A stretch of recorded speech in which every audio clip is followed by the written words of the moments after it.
السلام علیکم ورحمۃ اللہ وبرکاتہ نحمدہ ونصلی علی رسول الکریم اما بعد اللہم صلی علی محمد وعلی آلہ وصحابہ اجمعین وعلم آدم الاسماء کلہا ثم عرضہم علی الملائکۃ فقال انبئونی باسماء ہؤلاء ان کنتم صادقین۔ اور آدم علیہ السلام کو سب کے سب نام سکھلا دیے، پھر ان کو فرشتوں کے سامنے پیش کیا، پھر اللہ نے فرمایا مجھے ان کے نام بتاؤ اگر تم سچے ہو۔ انہوں نے کہا تو پاک ہے، نہیں ہمیں کچھ علم مگر جو تو نے ہمیں سکھایا، بے شک تو ہی سب کچھ جاننے والا کمال حکمت والا ہے۔ اللہ تعالیٰ نے فرمایا اے آدم انہیں ان کے نام بتاؤ۔ تو جب آدم علیہ السلام نے ان فرشتوں کو ان کے نام بتا دیے تو اللہ تعالیٰ نے فرمایا کیا میں نے تم سے نہیں کہا تھا کہ بے شک میں ہی آسمانوں اور زمین کی پوشیدہ چیزیں جانتا ہوں، اور جانتا ہوں جو کچھ تم ظاہر کرتے ہو اور جو تم چھپاتے ہو۔ اس میں اللہ تعالیٰ کی ذات پاک نے جو فرشتوں نے حکمت پوچھی تھی، اعتراض تو نہیں، سوال کیا تھا کہ یا اللہ تو آدم علیہ السلام کو کیوں خلیفہ بنانے لگا ہے، حالانکہ ہم تیری تسبیح بھی کرتے ہیں، حمد بھی کرتے ہیں۔ اور پھر ان کو آدم علیہ السلام کو نہ بنانے کی حکمت یہ بیان کی کہ یہ تو قتل کرے گا، فساد برپا کرے گا۔ اللہ تعالیٰ کی ذات پاک نے فرمایا جو میں جانتا ہوں تم نہیں جانتے۔ اب اللہ تعالیٰ نے علم کے ذریعے آدم علیہ السلام کی برتری جو ہے وہ فرشتوں پر ثابت کی ہے۔ فرمایا کہ وَعَلَّمَ آدَمَ الْأَسْمَاءَ كُلَّهَا، اور آدم علیہ السلام کو سب کے سب نام سکھلا دیے۔ اب اس میں پہلی گفتگو یہ ہے کہ نام سے کیا مراد ہے، کہ اللہ تعالیٰ نے آدم علیہ السلام کو نام سکھلائے۔ کہتے ہیں نام کا مطلب ہے نام بھی سکھلائے، ہر چیز کی صفات بھی اور افعال بھی، یعنی کہ ان کی جو اولاد ہوگی اس کے اندر ایسی صلاحیت اور قابلیت استعداد ہوگی کہ وہ ہر نام یا فن سیکھ سکیں گے، فن کہہ لے نام کہہ لے۔ مثلا دیکھیے ہزاروں سال بیت کے شیر جو ہے یہ جانور مفرد غذا کھاتے ہیں، کبھی بھی ہنڈیا انہوں نے نہیں پکائی، لیکن انسان جو آگے بڑھتا جا رہا ہے تو وہ ترقی کرتا جا رہا ہے، اس کے اندر استعداد ہے، قابلیت ہے کہ وہ کئی چیزوں کو ملا کر تو ایک نئی چیز وجود میں لے آئے۔ یہ مطلب ہے کہ ہر فن جو ہے آدم کا بیٹا سیکھ سکتا ہے۔ یہاں دیکھ لیجئے کہ اگر بکری گھاس کھاتی تھی تو ہزاروں سال سے وہ گھاس ہی کھا رہی، اور اگر شیر گوشت کھاتا ہے تو گوشت ہی کھا رہا ہے، اور اگر اللہ تعالیٰ نے ان کو جنگلوں میں پابند کیا ہے تو وہ جنگلوں ہی میں رہ رہے ہیں۔ پھر اس کو اس طرح بھی کسی نے بیان کیا ہے الاسماء کو کہ کسی بھی ورک شاپ کی جب کوئی ذمہ داری سونپی جاتی ہے کسی کو بھی کہ یہ فلاں ورک شاپ ہے، یعنی کہ جاب کام کی دکان ہے، تو ان کے اوزاروں کا علم کون رکھتا ہے؟ جو ان اوزاروں کا علم رکھتا ہوگا یا کم از کم ان کے نام جانتا ہوگا تو پھر اس کو جو ہے ورک شاپ میں ملازمت دی جاتی ہے۔ تو اللہ تعالیٰ کی ذات پاک نے آدم علیہ السلام کو بنانا تھا خلیفہ، تو خلیفے کے لیے علم ضروری ہے، اور ایسا علم جو کہ ترقی کرنے والا ہو۔ اس کے مقابلے میں دیکھ لیجئے فرشتے، جو ہوا کا فرشتہ ہے اس کو نہیں پتا کہ بارش کیسے برستی ہے، اور جو بارش برسانے والا فرشتہ ہے میکائیل علیہ الصلوۃ والسلام، ان کو نہیں پتا کہ روح کیسے قبض کی جاتی ہے، اور ملک الموت کو یہ نہیں پتا کہ بارش کیسے برستی ہے. یعنی کہ ہر ایک کی اپنی اپنی ڈیوٹی ہے، اور اس ڈیوٹی کے اندر ہی ان کا علم ہے. جبکہ انسان جامع العلوم ہے، یعنی کہ وہ ہر قسم کا علم حاصل جو ہے وہ کر سکتا ہے. استنباط کی، تحقیق کی اس کے اندر صلاحیت ہے.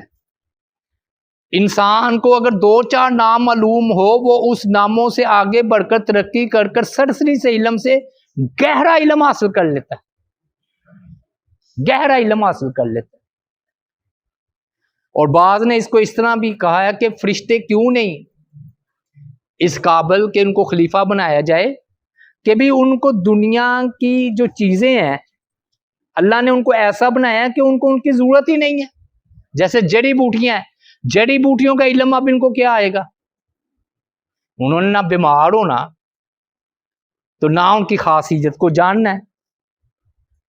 پھر ہر مزاج اور طبیعت کو جاننے کا علم اللہ تعالیٰ نے انسان کو دیا ہے، کہ انسان کے سامنے مختلف مزاج کے لوگ آتے ہیں تو وہ ان کو پہچانتا ہے. انسان بھوک اور پیاس کی تکلیف ان کو آنی نہیں، بھوک پیاس. تو اگر کسی نے بھوکا رکھا ہوگا اور مقدمہ آئے گا کہ اس نے مجھے تکلیف پہنچائی ہے بھوکا رہنے کی، تو فرشتے نے فیصلہ کیا کرنا ہے کہ اس کو تو یہ نہیں پتا کہ بھوک کی تکلیف کیا ہوتی ہے، پیاس کی تکلیف کیا ہوتی ہے. اسی طرح نفسانی جو جذبات ہیں، بلکہ یوں کہہ لیں جنسی جذبات ہیں جو انسان پر غلبہ پا لیتے ہیں اور اس کو بے حیائی کی طرف لے جاتے ہیں، جبکہ فرشتوں کو اس کا علم ہو ہی نہیں سکتا، کیونکہ ان کے اندر یہ استعداد ہی نہیں ہے کہ وہ اس کو قبول کرے. سانپ بچھو اگر ڈنگ مار لے تو کتنی تکلیف ہوتی ہے، اس کا بھی ان کو کوئی علم نہیں. تو کسی نے کہا کہ اللہ تعالیٰ تو بتا سکتے ہیں نا ان کو، تو اگر اللہ تعالیٰ ان کو بتا دے تو انسان ہی نا اللہ ان کو بنا دے، پھر تو وہ فرشتے رہے نا. کلھا، یہ تو الاسماء کی بحث ہے. تو میں یہ سمجھاؤں کہ الاسماء سے مراد نام نہیں ہے، بلکہ ان چیزوں کی جو ہے نا جو ان کے اندر استعداد کا خاصیت ہے ان کو جاننا گہرائی تک، یہ ہے الاسماء. اور استنباط 2 اور 2 کو ملا کر 4 کر لینا، رزلٹ نکالنا، نتائج نکالنا، جس طرح کے پولیس والے جوڑ توڑ کر کے چور تک پہنچتے ہیں، یہ انسانوں کے پاس یہ علم. اور انسان ہی واحد مخلوق ہے جو ایک دوسرے کے علوم حاصل کر سکتی. فرشتوں نے اپنے دائرے کے اندر محدود رہنا ہے. پھر آ جاتا ہے کلھا، سب نام سکھلا دیے. اب ادھر نا بعض لوگوں نے اس کلھا سے نجائز فائدہ بھی اٹھایا. وہ کہتے ہیں جی آدم علیہ الصلوۃ والسلام کو اللہ تعالیٰ نے سب قیامت تک کے نام سکھلا دیے. کلھا تبھی کہیں گے سب، تو اس کا جواب یہ ہے کہ کلھا کا مطلب ہے جو وقت اور جگہ کی ضرورت ہو اس کے مطابق کل ہوتا ہے. مثلا میں کہتا ہوں سارے کلاس والے آگے، تو مطلب اس کلاس والے سب آگے، نہ کہ پوری دنیا کے کلاس والے آگے. اسی طرح ملکہ بلقیس کی بات آئی ہے قرآن مجید میں، سورہ النمل آیت مبارکہ کریمہ 22 میں ہے، وَأُوتِيَتْ مِنْ كُلِّ شَيْءٍ. اللہ تعالیٰ نے اس کو ہر چیز دے رکھی تھی، ہر چیز. اب کیا اس کو اللہ تعالیٰ نے ہوائی جہاز بھی دے دیا تھا؟ موبائل بھی اس کے پاس تھا؟ ہر چیز تو یہی ہے نا. نہیں، اس وقت کے مطابق، میں نے کہا نا وقت اور جگہ دیکھی جاتی ہے، یعنی کہ بادشاہت کی جن جن چیزوں کی ضرورت اس وقت میں تھی اللہ تعالیٰ نے ملکہ بلقیس کو سب چیز عطا کی ہوئی تھی، یہ مطلب ہے. تو کلھا کا مطلب وقت اور ضرورت دیکھی جاتی ہے، یعنی کہ جتنی آدم علیہ الصلوۃ والسلام اور ان کی اولاد کو ضرورت ہے اور قیامت تک ہے وہ سب سکھلا دیے نام. یہ ہے کلہا کا مطلب. تو دو الزامی جواب بھی ہیں. الاسماء میں قرآن بھی آتا ہے کہ نہیں؟ قرآن اسم ہے کہ نہیں؟ قرآن فعل تو نہیں، قرآن القرآن نام ہے نا. تو اللہ تعالیٰ نے قرآن کا علم بھی آدم علیہ السلام کو سکھلا دیا تھا. اگر اللہ تعالیٰ نے آدم علیہ السلام کو قرآن کا علم، صورتوں کا علم، یعنی کہ صورتوں کے نام ہے نا، وہ بھی اللہ تعالیٰ نے آدم علیہ السلام کو سکھلا دیے تھے، تو پھر نبی علیہ السلام پر تو نہ قرآن نازل ہوا، قرآن تو پھر پہلے سے نازل ہوا. یہ ایسا جواب ہے کہ جو لوگوں نے یہ بات کی ہے نا، سب نام سکھلا دیے، کوئی نام رہا ہی نہیں. تو پھر قرآن بھی آدم علیہ السلام کو اللہ تعالیٰ نے دے دیا تھا. اور بھئی اللہ تعالیٰ نے تو ہمارے نبی علیہ السلام کو پورا علم نہیں دیا. فرمایا وما علمناہ الشعر وما ينبغي له، سورہ یاسین ہے. فرمایا ہم نے آپ کو شعر و شاعری کی تعلیم دی ہی نہیں، اور پھر کہا آپ کی شان کے لائق بھی نہیں. پھر تیسرا جواب یہ کہ جادو بھی علم ہے کہ نہیں؟ جادو تو اللہ تعالیٰ نے توبہ نعوذ باللہ آدم علیہ السلام کو جادو کا علم بھی سکھلا دیا تھا. وہ علم بھی دے دیا. کئی علوم گندے علوم ہیں، کوئی اچھے علوم ہیں. آپ یہ کہہ سکتے ہیں کہ اچھے علوم اللہ تعالیٰ نے آدم علیہ السلام کو سکھلا دیے، نہ کہ کلہا سے آپ یہ دلیل لیں کہ سارے گندے علوم بھی، جادو بھی، ٹونے بھی، جھوٹ بھی، سحر بھی، کہانت بھی، شعر و شاعری کا علم بھی دے دیا.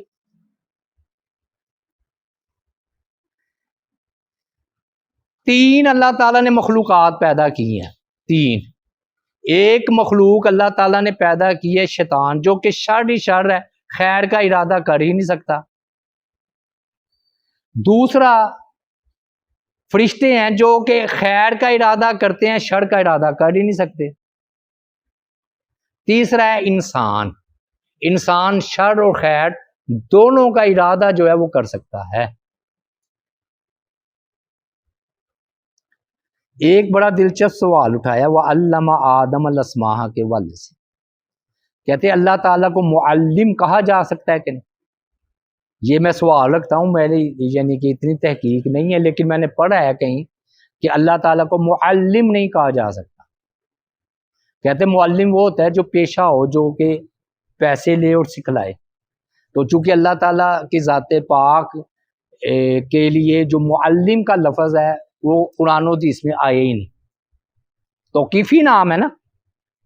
تو معلم سکھلانے والا، علم سکھلانے والا، سکھلاتے ہیں، لیکن معلم لفظ اللہ تعالیٰ کے لیے یہ اسم بولا نہیں گیا.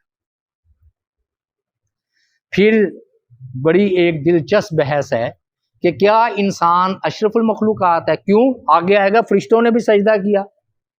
اب اللہ تعالیٰ نے آگے فرمایا کہ چلو جی یہ نام بتاؤ، فرشتوں کے سامنے پیش کیے، کہا نام بتلاؤ اگر تم سچے ہو. کس بات میں سچے ہو؟ کہ خلیفہ ہمیں ہونا چاہیے،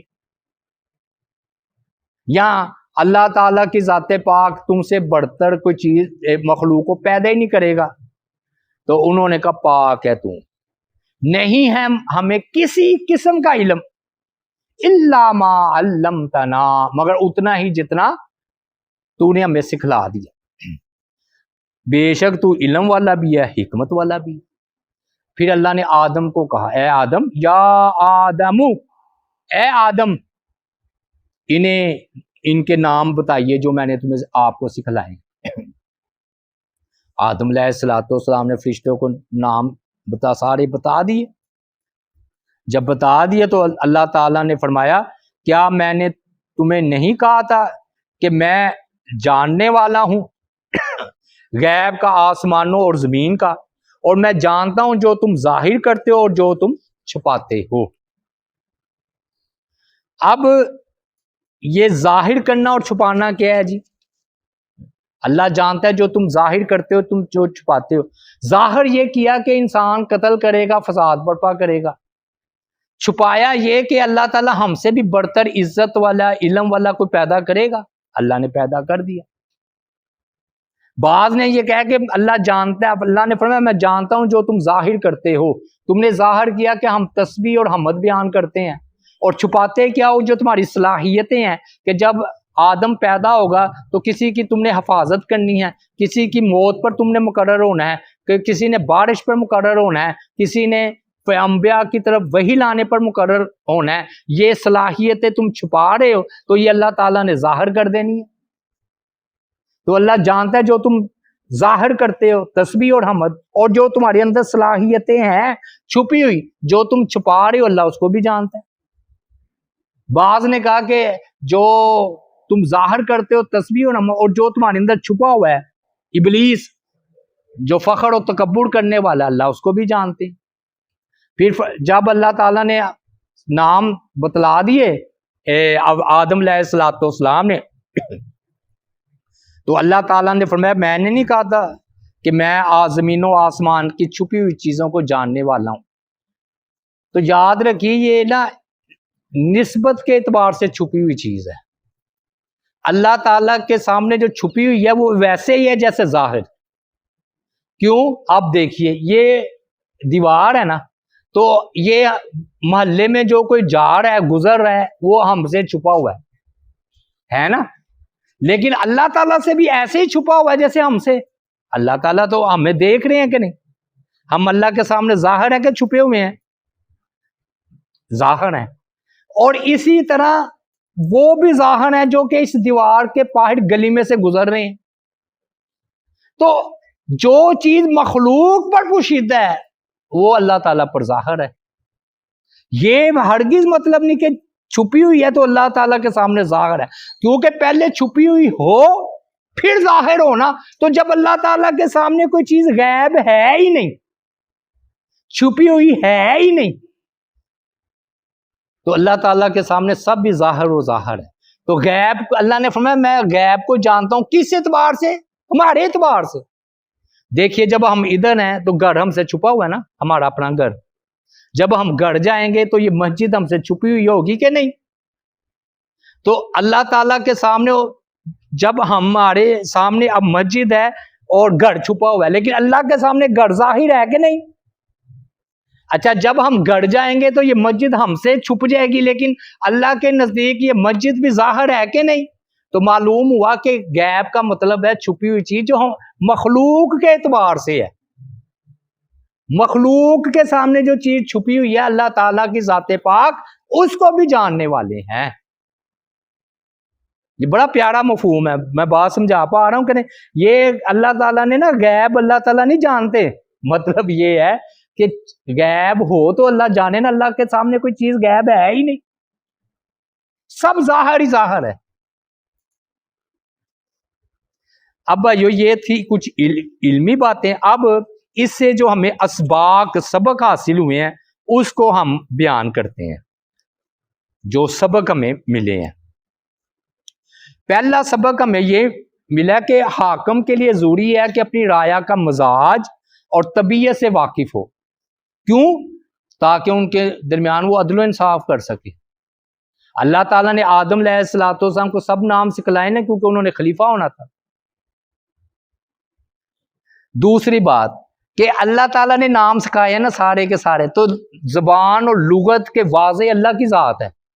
یہ بولیاں اللہ نے سکھلائی ہیں مختلف، 5000 اگر مختلف زبانیں ہیں تو اس کو اللہ نے سکھایا ہے. زبان ایک ہے یہ، لیکن دیکھ لیں کوئی انگلش، کوئی اردو، کوئی فارسی، کوئی ہندی، 5000 کہتے زبانیں ہیں، اور یہ سب اللہ نے سکھلائی ہیں. وَعَلَّمَ آدَمَ الْأَسْمَاءَ كُلَّهَا.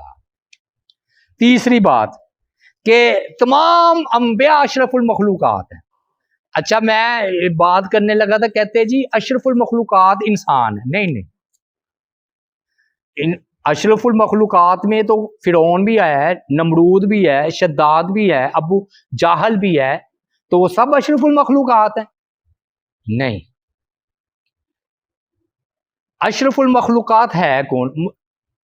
ہر وہ انسان، یہ سمجھ لیں مسئلہ، ہر وہ انسان اشرف المخلوقات ہے جو کہ جنتی ہے. وہ پھر فرشتوں سے بھی اعلیٰ ہو جاتا ہے. اب فرشتے ہم سے اعلیٰ ہیں، کئی نبیوں سے نہیں، لیکن کئی لوگ ایسے ہیں جن سے اب فرشتے اعلیٰ ہیں. مطلب ہم کہہ سکتے ہیں ہم جبرائیل علیہ السلام سے اعلیٰ ہیں. ہاں آدم علیہ السلام، جبرائیل، سب فرشتوں سے اعلیٰ ہے کیونکہ فرشتوں نے سجدہ کیا ان کو۔ تو اشرف المخلوقات کون ہوا؟ جنتی، کیونکہ جہنمی تو اشرف المخلوقات نہیں ہو سکتے۔ ہاں یہ کہہ سکتے ہیں کہ تمام انبیاء اشرف المخلوقات ہیں کیونکہ ان کا کلمہ پڑھ کر تو ہم نے جنت میں جانا ہے۔ اب علم کے فضائل کہ اللہ تعالیٰ نے فرشتوں پر برتری آدم علیہ السلام کی علم کے ذریعے ظاہر کی ہے، اور کہتے ہیں نفلی عبادات سے علم حاصل کرنا افضل ہے۔ امام شافعی رحمۃ اللہ علیہ اگر دوڑ کر نماز پڑھنی ہے یا وہ کوئی وظیفہ کرنا ہے، اس کی جگہ مسئلہ سیکھ لیتے تھے، اور یہ بات ٹھیک ہے، علم عبادت سے افضل ہے، کیونکہ عابد اپنے آپ کو بچاتا ہے۔ عالم، صحیح عالم، ہمارے جیسا نہیں، صحیح عالم خود بھی بچتا ہے، لوگوں کو بھی بچاتا ہے۔ پھر علم کی یہ فضیلت ہے کہ یہ پیغمبروں کی میراث ہے، ورثۃ الانبیاء، یہ میراث ہے علم۔ مرنے کے بعد دولت کا رشتہ ٹوٹ جاتا ہے، لیکن علم قبر میں بھی ساتھ جاتا ہے۔ اللہ تعالیٰ ہمارا علم ہمارا قبر میں ساتھ جائے جی۔ پھر بھائیو یہ سبق ہے اس میں علم کے حوالے سے ہی کہ مال تو کافر مومن دونوں کو مل جاتا ہے، لیکن حدیث میں آتا ہے کہ اللہ جس کی بھلائی کا ارادہ فرماتے ہیں اس کو دین کی سمجھ عطا فرماتے ہیں۔ تو جس سے اللہ راضی ہو اس کو دین کا علم ملتا ہے۔ بادشاہ سب پر حکومت کرتا ہے، لیکن عالم، طبیب، ڈاکٹر یہ بادشاہ پر بھی حکومت کرتا ہے، کہتا ہے یہ دعا نہیں کھانی، کہتا ہے جی اچھا جی۔ نواز شریف ہو، شہباز شریف ہو، کوئی بھی بڑے سے بڑا، ڈاکٹر اس کو روک سکتا ہے، طبیب اس کو۔ تو پھر معلوم ہوا کہ عالم بادشاہ پر بھی حکومت کرتا ہے۔ اللہ تعالیٰ کی ذات پاک نے کچھ چیزوں کو کہا برابر نہیں ہے، فرمایا کہ جنتی اور جہنمی برابر نہیں ہے، اندھا اور دیکھنے والا برابر نہیں ہے، سردی اور گرمی برابر نہیں ہے، زندہ اور مردہ برابر نہیں ہے، اسی طرح عالم اور جاہل برابر نہیں۔ علم ایسی چیز ہے کہ آدم علیہ السلام کو فرشتوں نے سجدہ کیا علم کی وجہ سے، اور علم یہ ایسی چیز ہے کہ موسیٰ علیہ السلام کہتے ہیں مجھے 80 سال بھی چلنا پڑا علم حاصل کرنے کے لیے تو میں چلوں گا، خضر کی تلاش میں نکل گئے ہیں۔ معلوم ہوا استاد کے پاس خود جانا چاہیے۔ موسیٰ علیہ السلام کتنی بلندیوں والے، پیاسا کنویں کے پاس آتا ہے، کنواں پیاسے کے پاس نہیں جاتا ہے۔ یہ اچھی بات نہیں ہے جو قاری صاحب گھروں میں جا کر ٹیوشن پڑھاتے ہیں، جائز تو ہے، میں یہ نہیں کہتا، لیکن اتنا پسندیدہ نہیں ہے۔ استاد کی غیر حاضری لگتی ہے، اپنی جگہ بیٹھا ہوگا، شاگرد کی غیر حاضری لگے گی، اور اگر گھر جا کر ٹیوشنیں پڑھائے گا تو فون کر کے استاد کہے گا جی آج میں نہیں آ سکتا۔ اور حدیث میں بھی آتا ہے من سالہ کا جو چلا علم کے راستے پر، اللہ اس کے لیے جنت کے راستے آسان کر دیتا ہے۔ یوسف علیہ السلام کو علم نے قید سے اٹھایا ہے اور مصر کا تخت عطا کر دیا، خوابوں کا علم اللہ نے عطا کیا تھا، تعبیر بتائیے، بادشاہ نے جیل سے باہر نکال لیا۔ اور یہ علم ہی تھا کہ ملکہ بلقیس کا تخت جس کے پاس کتاب کا علم تھا وہ حاضر کر دیتے۔ یہ علم ہی ہے کہ نبی علیہ السلام کو اللہ نے کہا کل ربی زدنی علما۔ اور دو چیزوں کا بندہ کبھی پیٹ نہیں بڑھتا، دو بندوں کا، ایک علم کی جس کو پیاس لگ جائے اور جس کو دولت کی پیاس لگ جائے، دونوں کا پیٹ نہیں بڑھتا، چاہے کروڑوں اربوں ہو جائے اور ادھر چاہے مسئلے ہزاروں ہو جائے، پیٹ بڑھتا ہی نہیں۔ علم ایسی چیز ہے۔ اور دیکھیے نبی علیہ السلام نے حجرے پر قناعت کر لی ہے، کم کھانے پر قناعت کر لی ہے۔ آپ صلی اللہ علیہ وسلم ہر چیز میں اللہ نے کہا زہد، لیکن علم کی باری آئی تو اس میں کوئی زہد نہیں، ربی زدنی علما۔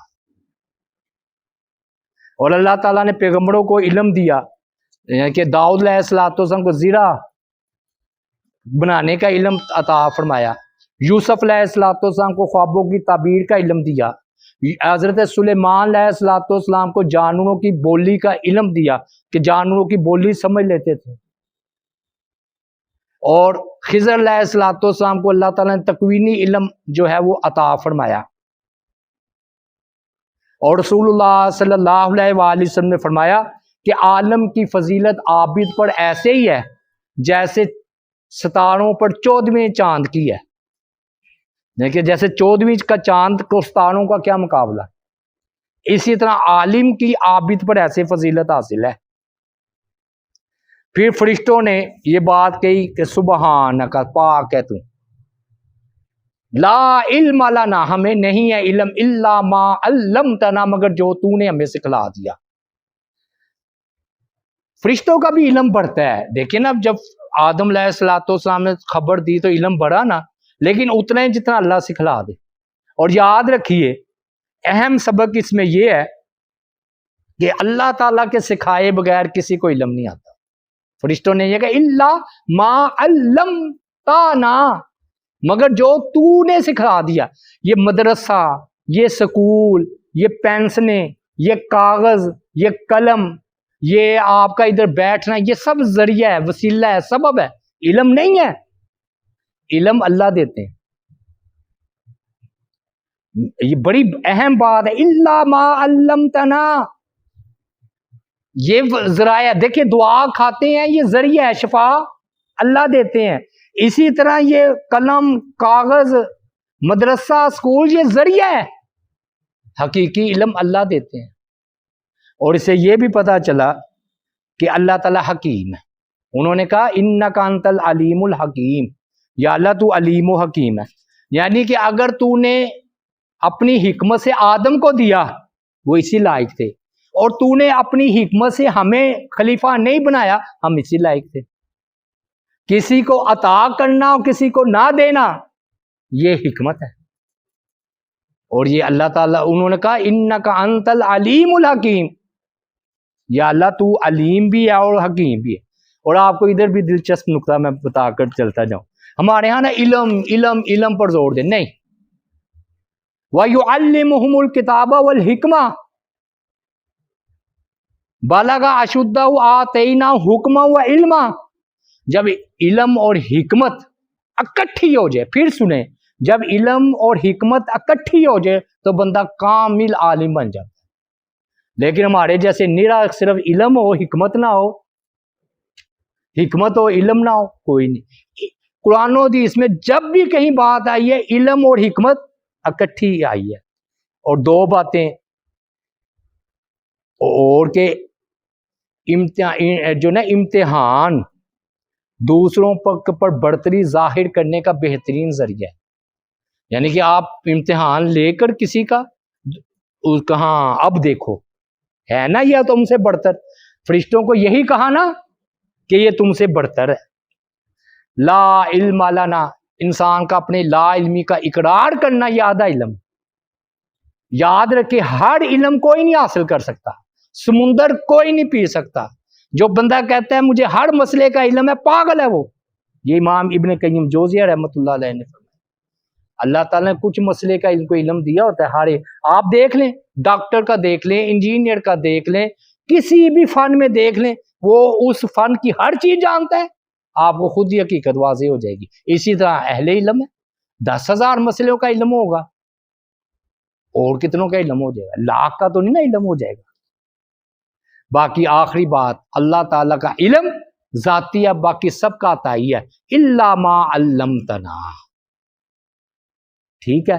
اللہ تعالیٰ سے بھائی یہ دعا ہے، اللہ تعالیٰ کی ذات پاک عمل کی توفیق عطا فرمائے، اور اللہ تعالیٰ آدم علیہ السلام پر کروڑوں رحمتیں نازل فرمائے، اور اللہ تعالیٰ مزید ان کے درجات کو بلند فرمائے۔